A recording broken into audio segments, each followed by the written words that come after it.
Bio compost bin ഉപയോഗിക്കുന്നതിനെ കുറിച്ചാണ് നമ്മളിവിടെ വിശദീകരിക്കുന്നത്. ഒരു ബയോ കമ്പോസ്റ്റ് യൂണിറ്റ് എന്ന് പറയുന്നത് നമ്മൾ 3 ബിന്നുകൾ ഈ രീതിയിൽ ഒന്നിന് മുകളിൽ ഒന്നായിട്ട് ക്രമീകരിച്ചിരിക്കുന്നതിനെയാണ് ഒരു ബയോ കമ്പോസ്റ്റ് യൂണിറ്റ് എന്ന് പറയുന്നത്.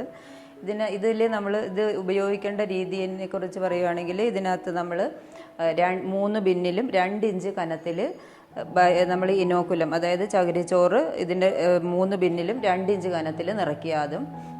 അതിനുശേഷം ഈ നമ്മുടെ ജൈവമാലിന്യം, പരമാവധി ജലാംശം കുറഞ്ഞിട്ടുള്ള ജൈവമാലിന്യം നമ്മൾ ഇനോക്കുലത്തിൻ്റെ മുകളിലായിട്ട്, ചകിരിച്ചോറിന് മുകളിലായിട്ട് ഒരു സ്ഥലത്ത് കൂട്ടിയിടുകയോ അതല്ലെങ്കിൽ ഒരു സൈഡിലേക്ക് കൂട്ടിയിടുകയോ നടുക്ക് കൂട്ടിയിടുകയോ ചെയ്യാതെ നമ്മൾ വിതറിയിടുക. അതിനുശേഷം ഈ ജൈവമാലിന്യം പുറത്ത് കാണാത്ത രീതിയിൽ നമ്മളിതിൻ്റെ മുകളിലായിട്ട് ചകിരിച്ചോറ്, ഇനോക്കുലം അടങ്ങിയ ചകിരിച്ചോറ് നമ്മൾ നിരത്തിയിടുക.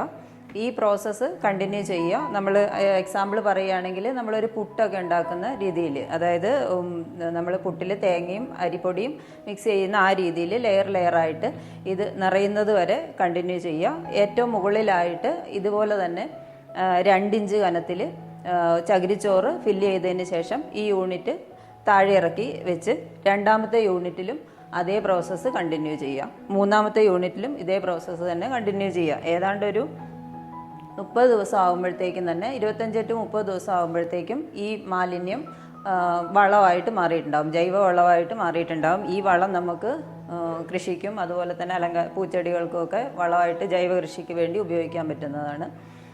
പിന്നെ ഇതിൻ്റെ പ്രധാനപ്പെട്ട ഒരു ആകർഷണം എന്ന് പറയുന്നത് ഇതിൽ പുഴുവോ അല്ലെങ്കിൽ ദുർഗന്ധമോ വരാത്ത പ്രത്യേക തരത്തിലുള്ള ഇനോക്കുലമാണ് നമ്മൾ ഇതിനകത്ത് യൂസ് ചെയ്യുന്നത്.